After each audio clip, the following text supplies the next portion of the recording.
Soal nomor 26 sampai 35. Hai, Assalamualaikum warahmatullahi wabarakatuh. Kembali lagi di channel Geografi Minang bersama saya, Rahmi Fitri. Oke, kali ini kita akan melanjutkan pembahasan KSM Geografi Terintegrasi Kabupaten Kota tahun 2023, lanjutan soal nomor 26 sampai 35. Soal nomor 26, kebijakan satu anak di Tiongkok telah sukses dalam mengendalikan angka kelahiran, pertumbuhan alami, serta doubling time. Kebijakan tersebut ini termasuk ke dalam, karena di sini kata kuncinya adalah mengendalikan angka kelahiran, berarti tujuannya adalah untuk mengurangi angka kelahiran ya. Kalau yang increasing the rates itu artinya meningkatkan angka kematian, itu salah. Decreasing birth rates, ini benar ya, karena mengurangi angka kelahiran. Terus increasing birth rates salah, meningkatkan angka kelahiran. Yang D, decreasing death rates, mengurangi angka kematian. Jadi jawaban yang tepat adalah B. Next, soal nomor 27. Diketahui pada tahun 2023 Kota A memiliki jumlah penduduk sekitar 1 juta jiwa. Jika Kota A memiliki laju pertumbuhan penduduk sekitar 2% per tahun, pada tahun berapakah Kota A memiliki jumlah penduduk sekitar 2 juta jiwa? Nah, pada soal ini kita dapat menggunakan rumus double time ya. Kenapa? Karena dari perubahan jumlah penduduk dari 1 juta ke 2 juta ini kan kelipatan 2 gitu ya, 2 kali lipat. Nah, rumus double time itu sendiri adalah DT sama dengan TA ditambah 70 per R, di mana DT tahun perhitungan penduduk menjadi lipat 2, TA tahun awal, 70 itu konstantanya, dan R persentase pertumbuhan penduduk diambil dari angkanya. Nah, tinggal kita masukkan tahun 2023 ditambah 70 per 2, di mana 2023 ditambah 35 sama dengan 2058. Maka jawabannya adalah D, 2058. Lanjut soal nomor 28, perhatikan penggalan dari hadis berikut ini. Bentuk piramida penduduk yang sesuai dengan penggalan hadis di atas adalah...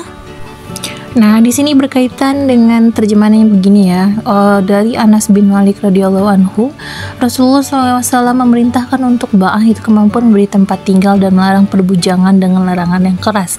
Beliau bersabda, nikahilah wanita yang penyayang dan subur karena aku akan melebihi para nabi atau jumlah umatnya di hari kiamat kelak. Nah, ini berkaitan dengan usia nikah muda yang dianjurkan oleh Rasul ya, dimana termasuk ke dalam faktor pronatalitas. Nah, berarti ini merupakan kondisi di mana banyak sekali usia produktif pada yang digambarkan dalam hadis gitu. Jadi saya pribadi mengambil ini termasuk ke dalam piramida kerucut atau ekspansif ya, di mana kondisi penduduk pada piramida ini mengalami perkembangan atau pertumbuhan yang bersifat cepat. Angka kelahiran lebih tinggi daripada angka kematian, karenanya penduduk dengan usia mudanya lebih banyak daripada penduduk dengan usia tua. Yang mana semakin tua, kelompok umur tersebut akan semakin sedikit jumlahnya. Hal ini menyebabkan dibutuhkannya lapangan kerja sebanyak-banyaknya. Pada piramida penduduk bentuk ini, rasio ketergantungannya tinggi. Nah, jadi yang menggambarkan bentuk piramidanya ya, yang seperti pada gambar pembahasan kita ini ya. Nah, yang paling sesuai itu adalah piramida yang gambar A gitu. Jadi jawabannya adalah A. Lanjut soal nomor 29, berdasarkan model pembangunan ekonomi atau core periphery, wilayah di bawah ini merupakan wilayah peripheral di Eropa adalah A. Inggris bagian tenggara, B. Belanda bagian barat laut, C. Spanyol bagian tenggara, D. Yunani bagian timur laut. Nah, dalam perkembangan teori pusat pinggiran, Friedman menambahkan tentang teori hubungan core periphery, di mana konektivitas antara pusat yang berarti core dengan pinggiran yang berarti periphery dapat terjadi karena beberapa faktor, antara lain adanya ekspansi pasar, sumber-sumber baru yang ditemukan, prasarana perhubungan yang telah diperbaiki, dan perkembangan teknologi yang terdapat antar wilayah. Nah, di bagian Eropa itu Inggris bagian tenggara merupakan bagian dari inti Eropa karena memiliki pusat ekonomi besar seperti London, jadi dia merupakan core-nya ya.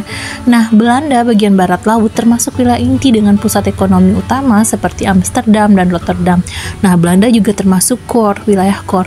Spanyol bagian tenggara memiliki beberapa wilayah yang berkembang tetapi tidak sebanding dengan wilayah inti di Eropa barat laut. Nah, terus Yunani bagian timur laut merupakan wilayah periferal karena umumnya kurang berkembang secara ekonomi dibandingkan dengan wilayah inti di Eropa dan seringkali memiliki infrastruktur yang kurang maju dan tingkat pembangunan yang lebih rendah. Kalau Spanyol dia masih lebih berkembang dari periferal ya.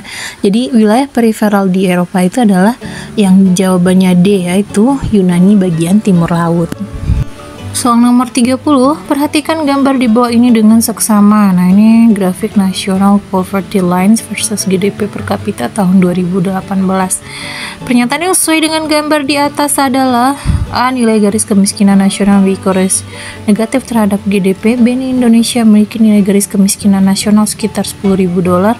C. Nilai garis kemiskinan Bolivia yang paling tinggi di antara negara berkembang. D. Semakin tinggi nilai GDP maka nilai garis kemiskinan semakin rendah. Nah, ini grafik yang menunjukkan secara keseluruhan saja ya.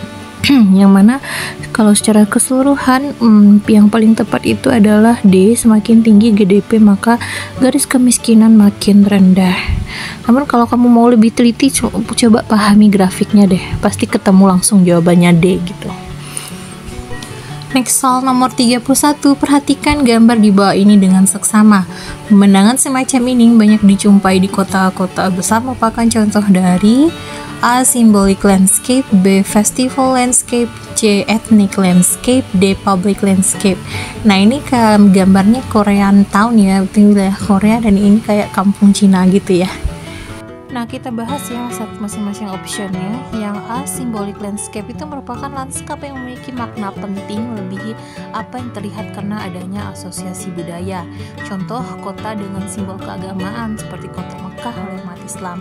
Terus ada B, festival landscape adalah acara penting internasional yang didedikasikan untuk promosi budaya lanskap yang telah berlangsung di Bergamo sejak 2011.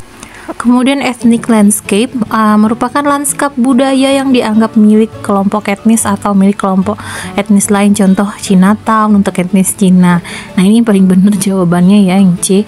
Terus ada D, public landscape, di mana public landscape itu adalah ruang yang terbuka untuk masyarakat umum dan dirancang untuk digunakan oleh semua orang.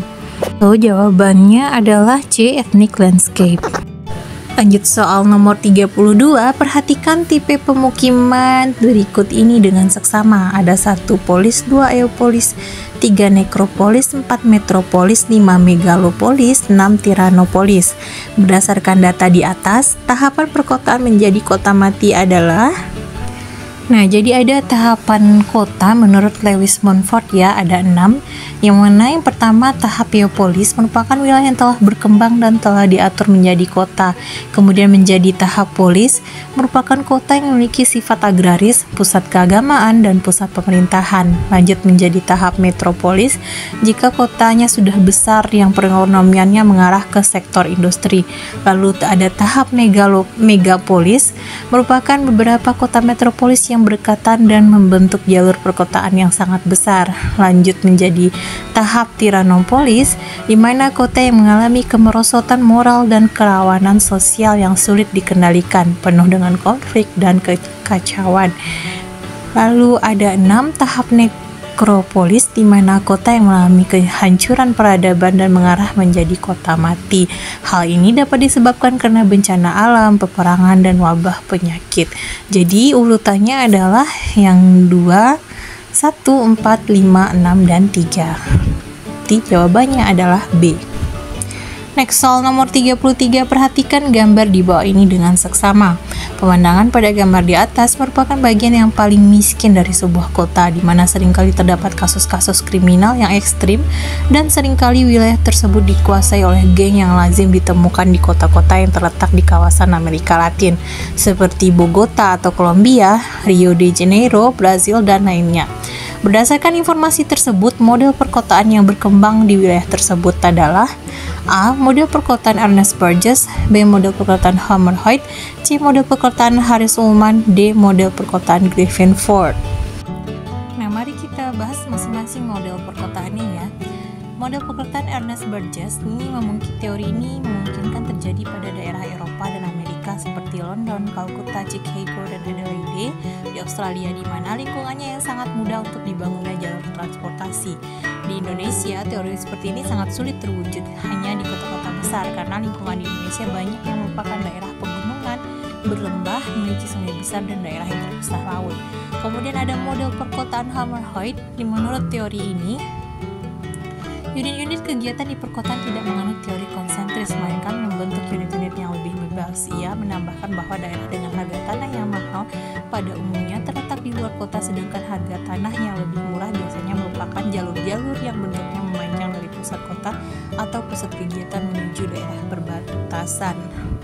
Terus ada model perkotaan Harris Ullman. Teori ini merupakan teori inti ganda, di mana hasil dari pengamatan yang menunjukkan bahwa sebagian kota besar tidak tumbuh hanya dengan satu inti, melainkan adanya beberapa inti yang terpisah. Inti-inti tersebut berkembang sesuai dengan penggunaan lahannya yang fungsional dan keuntungan ekonomi menjadi dasar pertimbangan. Harris dan Ullman juga berpendapat bahwa perkembangan kota juga melihat kepada situs kota dan sejarahnya sehingga tidak ada urutan yang teratur. Kemudian ada teori konseptual Griffin dan Ford 1980.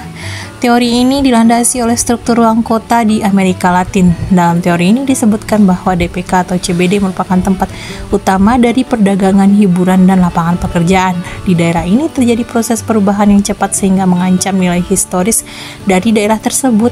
Pada daerah yang berbatasan dengan DPK atau CBD di kota-kota Amerika Latin masih banyak tempat yang digunakan untuk kegiatan ekonomi, antara lain pasar lokal, daerah-daerah pertokoan untuk golongan ekonomi lemah, dan sebagian lain digunakan untuk tempat tinggal sementara para imigran. Jadi dari gambar pada soal yang paling menggambarkan model perkotaannya ini paling tepat itu adalah Griffin dan Ford ya.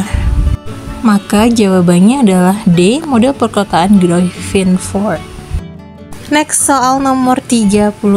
Perhatikan gambar di bawah ini dengan seksama. Nah, ini Presiden Barack Obama. Salah satu aspek yang dipelajari di dalam geografi kebudayaan adalah terkait dengan ras manusia yang menekankan pada karakteristik biologis yang khas sehingga berbeda satu sama lain. Subras yang cocok menggambarkan Barack Obama adalah A. Vedoid, B. Mulatto, C. Mestis, D. Zambo. Yuk kita bahas. Nah, Vedoid itu merupakan Vedoid ini dari Sri Lanka dan Sulawesi Selatan ya. Cirinya hampir sama dengan ras Negroid, tetapi tubuhnya lebih pendek hingga mendekati kerdil. Terus ada mulatto. Mulatto ini sebuah istilah yang awalnya digunakan untuk menyebut orang yang dari satu orang tua kulit hitam dan satu orang tua kulit putih, atau orang yang lahir dari orang tua mulatto.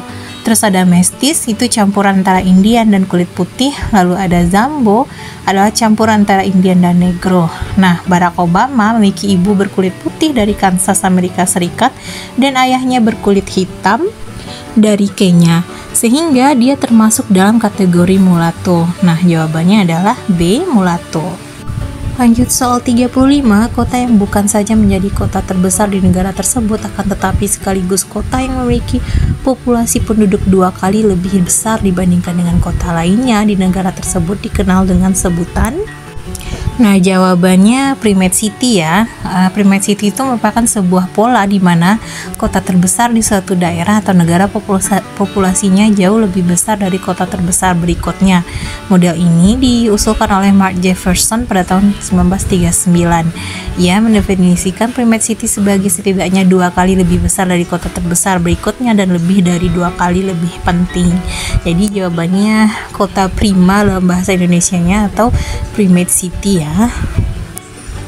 Nah, itulah pembahasan kita kali ini ya, soal nomor 26 sampai 35. Jangan lupa like, share, dan subscribe. Nanti kita lanjutkan lagi di soal 36. Jangan lupa bagikan ke teman-temanmu agar tidak ketinggalan pembahasan selanjutnya. Wassalamualaikum warahmatullahi wabarakatuh.